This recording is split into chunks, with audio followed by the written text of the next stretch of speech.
처음 뵙겠습니다, 후보자님. 네, 안녕하세요, 의원님. 제가 예결위 간사를 맡고 있어서요. 네, 누가 장관으로 오시든 이제 함께 일해야 되는 입장이라서 원래 예산과 재정에 대한 질의를 준비해 왔었는데 오전에 답변하시는 것을 들으면서 몇 가지 의구심이 생겨서 제가 확인을 좀 하고자 합니다. 명쾌하게 좀 설명을 해주시면 좋겠습니다. 결혼한 아드님이 원펜타스 청약, 당첨, 조사 다 끝난 후에서야 신부와 주민등록을 합친 거에 대해서 이제 의문을 많이들 제기하셨고 후보자 이렇게 답변했습니다. 아들과 며느리가 결혼식 직후에 관계가 깨졌다.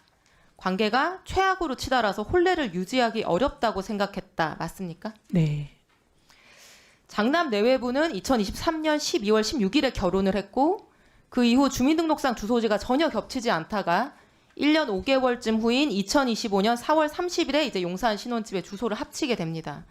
구체적으로 결혼식 이후 뭐 거의 직후에 파경이 된 건가요? 네, 사실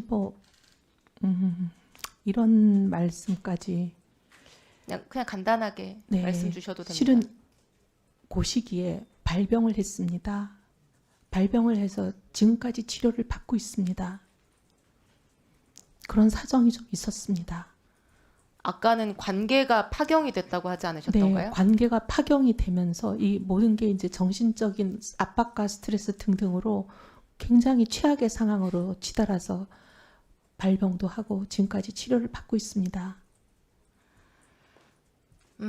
오전 답변하고는 또 전혀 다른 말씀인데요. 아닙니다, 의원님. 같은 얘기입니다. 그러면은 어쨌든 그게 이제 관계가 깨지면서 생겨나는 여러 가지 심리적인 정서적인 문제로 발병입니다.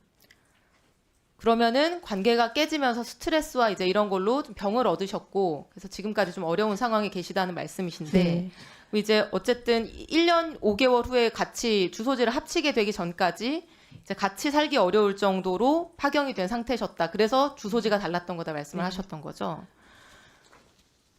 그러면 뭐 그 말씀을 전제로 해서요. 네, 청문회를 보시는 분들이 이런 의문이 드실 것 같아요. 지금 이제 뭐 기사 댓글이나 이런 것들도 많이 달리고 있는데 제가 그 내용 중에 저도 좀 의문이 가는 부분들을 여쭤보려고 하는데 그렇게 그럼 관계가 파경이 돼서 최악으로 치달은 상태에서 왜 시댁 돈으로 잡은 용산 아파트를 파경된 상태에 며느리가 혼자 산 거죠? 7억 3천짜리 용산 아파트인데 이것도 사용료를 받으셨습니까? 사용료를 받은 건 아니고요. 돈을 이제 빌려줘서 각자 서로 분담을 해서 구한 아파트고 대출금의 일부는 갚고 아직 일부는 못 갚은 채로 남아있는 상황입니다. 그런데 의원님, 사람 관계라는 게 그렇게 하루아침에 딱 끊어지는 것도 아니지 않습니까? 그럼 어쨌든 많은 같이 사람들이 살지 않는 상황이었고 같이 살기 어려운 상황이었는데 그럼 이 용산구 전셋집을 어디 부동산에 내놓거나 매물로 내놓은 게 있습니까? 그렇지는 않고요. 어쨌든 저희는 그 관계가 다시 봉합되길 바랬습니다. 그래서 모든 가족이 굉장히 어렵게 노력하고 있던 시기였습니다. 그러면 그렇다고 치고요. 네. 그런 어려운 관계 속에 있는 상황에서 후보자 가족이 2달 동안의 임시 거처가 필요해집니다. 그러면 재산이 뭐 아들 3분까지 한 178억 정도 되시는 것 같은데 이렇게 재산도 여유가 있는 상황이기 때문에 다른 아파트 단기 임차를 할 수도 있고 요즘 이주할 때는 에어비앤비 단기 임대를 하기도 합니다. 보니까. 그런데 파경에 가까운 상태인 며느리가 혼자 살고 있는 집에 며느리를 2달 동안 이사를 보내고 들어갔다가 다시 2달 후에 그 집을 교대한다. 왜 굳이 관계가 파탄난 며느리에게 협조를 구하는 거죠? 협조를 구했다기보다는 그냥 저희가 들어갈 곳이 없다라는 사정을 전달했고 그냥 그 어떻게 보면 남편과 며느님은 도공 렉슬에 이사를 2달 동안 2번을 한 거거든요. 갔다가 왔다가. 근데 의원님 이사가 별로 이렇게 집기나 살림살이가 없기 때문에 근데 지금 이제 말씀하시는 것과 부합되는 어떤 자료는 전혀 제출되지 않은 상황이어서 아니요, 후보자님의 말씀만 듣고 지금 그러려니 이제 해야 되는 상황이거든요. 아닙니다. 다음 질문 전세 드려보겠습니다. 이사 업체와의 계약서를 제출을 했습니다. 의원님께도 드리겠습니다. 차규근 의원님께 드린 자료를 또 드리겠습니다. 그때 당시 이사했던 이사업체와의 계약서가 있습니다. 네. 두 슬라이드를 좀 넘겨주시고요. 3번 페이지로. 네. 왜 관계가 파경이 됐던 신혼부부가 1년 5개월이 지나서야 다시 같이 살게 됐느냐. 그리고 왜 하필 그 날이 국토부의 원펜타스 부정청약 조사가 끝나고 그 결과가 발표된 그 바로 다음 날이냐. 지금 여기에 대해서 전혀 몰랐다고 말씀하셨잖아요. 왜냐하면 저희는 뭐 그렇게 답변을 아까 하셨는데 이걸 한번 보세요. 이게 2024년 8월입니다.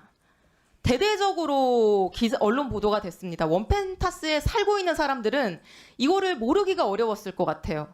왜냐하면 실제로 아파트 안에서 조사받는 세대들도 많이 있었을 거기 때문에 뭐 요새 아파트의 내부 단톡방이니 카페니 이런 곳에서 떠들썩했을 수밖에 없을 것 같거든요. 저희는 그런데 후보자 가족이 5분이나 되는데 이걸 아무도 몰랐다? 이렇게 대대적으로 보도가 되는데 아니요, 의원님 그 얘기가 아니고요. 부정 청약에 대한 조사가 있다는 자, 거는 그러면 대충 다음 들었죠. 질문도 그런데 그 드려볼게요. 조사 네. 수사 의뢰가 후보자님 언제 조금 이따 제가 시간 드리겠습니다. 주시겠어요? 네, 감사합니다. 전세 계약 평생 많이 체결하셨죠? 평생 무주택자셔서. 네. 전세 계약 체결할 때 전세금 담보하기 위해서 보통 전입 신고하고 확정일자를 받거나 전세권 등기하는 방법이 있습니다. 법적으로 효력은 동일합니다. 전입 신고는 온라인으로도 가능하고 너무 간편한 방법이죠. 대신에 전세권 등기를 하려고 하면은 막 온갖 서류를 떼고 법무사 비용도 들어갑니다. 그런데 후보자 장남께서 거주했던 세종시 주택 슬라이드 보여주시겠어요? 용산 아파트에도 전세권 설정, 세종 아파트에도 전세권이 설정돼 있거든요. 근데 저는 지금까지 전세 살면서 한 번도 전세권 등기를 설정해 본 적이 없어요. 왜냐하면 이게 시간도 많이 걸리고 비용도 들기 때문에. 그럼 상식적으로 이거를 봤을 때 전입 신고를 부모님의 청약 신청 때문에 장남이 살고 있는 곳에 전입 신고를 할 수가 없기 때문에 비용과 시간을 들여서 전세권 등기를 했다라고 보는 게 합리적일 것 같은데 이 부분에 대한 답변해 주실 수 있습니까? 네, 두 가지를 묶어서 말씀드리겠습니다. 첫째, 원펜타스에 대해서 청약에 시끄럽다는 거는 대충은 알고 있었습니다. 하지만 저희 가족은 어디에 살든 한 번도 그 아파트 단지 내에 뭐 단톡방이나 이런 게 들어가 본 적이 없고요. 그럼에도 불구하고 대충 들어서는 알고는 있었습니다. 하지만 뭘 몰랐다고 말씀드렸냐면 그 수사가 의뢰가 끝났다는 거는 몰랐습니다.